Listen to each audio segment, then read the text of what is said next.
Ga wani bayani da zan yi mana mu 'ya'ya mata, 'yan uwa ku buɗe kunne da kyau ku ji ni. Domin 'yar uwa ki lura da kyau don gujewa ƙaramar taɓarya idan kina da babban turmi gaskiya. Wannan Hausa ne.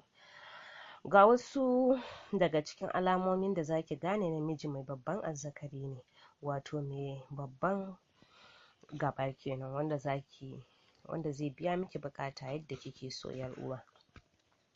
Da farko yadda zaki gane namiji mai babban azzakari ne, zaki duba girman hannayensa ne. Wasu matan suna lura cewa namiji mai dogon azzakari kana iya gane shi ne da dogon yatsunsa ko manyan hannu. Sau da yawa yana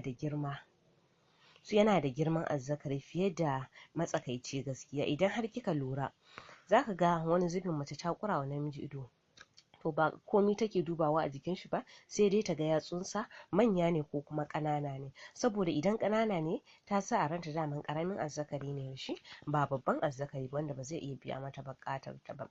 Sannan wasu matan sukan duba girman ƙafa, ko da akwai magana cewa girman ƙafa yana da alaƙa da azzakari babba. Bincike ya nuna mana ba koyaushe ba ne, amma wasu matan suna amfani da shi a zaman alamar yiwuwar mai girman azzakari. Sai ka ga mace ta tsaya ta zuba wa ƙafanka ido, tana dubawa ne ta gani. Idan har ƙafarka babba ne tana sa a ranta azzakarin naka ma babba ne, yadda zai iya biya mata buƙata ya gamsar da ita. Sannan kuma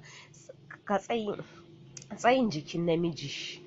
Duk namiji mai tsawo to sau da yawa yana iya samun girman azzakarinsa. Zaka samu shi ma azzakarin shi yana da tsayi fiye da matsakaici gaskiya. Zaka ga wani ga tsayi ga ƙiba duk ya haɗa, kuma haka azzakarin nasa ma ga tsayi ga ƙiba duk ya haɗa. To gaskiya mata suna son irin wa'innan, sai ka ga mace ta ƙura wa namiji ido tana duba wa'innan abubuwan ne tattare da shi. Sannan hanyoyin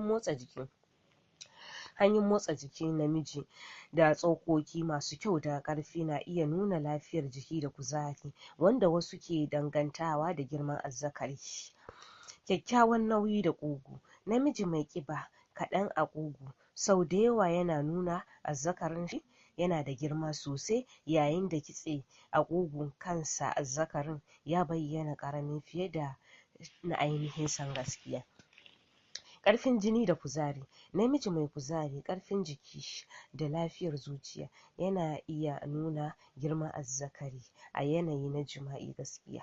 Zaka ga duk namiji mai kuzari to azzakarin shi ma ba na wasa bane, azzakarin shi ma ƙato ne gaskiya, yadda zai iya biya buƙata, yadda zaka ji daɗin shi. Alamomin gamsuwar mace na lura da yadda namiji ke sarrafa jikinsa a jima'i. Ƙwarewa da nishaɗi na iya nuna girman azzakarin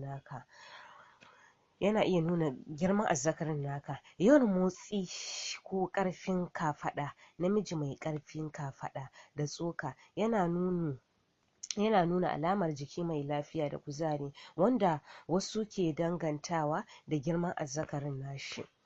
A lura waɗannan alamomin ba tabbaci bane, suna iya taimakawa wajen yin hasashe kawai. Gamsuwa da ƙwarewa a jima'i, soyayya da kulawa sune mafi mahimmanci fiye da girman azzakari. Amma kuma fa wani mai ƙaramin azzakarin ma kai kan ba a bar shi a baya ba, yakan iya ƙoƙarin shi ya ga ya biya wa matarsa buƙata. Amma mu mata ne a namu tunanin sai mu ce ai mai babban azzakari shine zai wadatar da mu yadda ya kamata. To Allahu a'alam. Duk wanda dai ka samu, idan dai har mai kuzari ne ko ƙaramin ne ko mai girman ne, zai iya biya maka buƙata yadda kake so.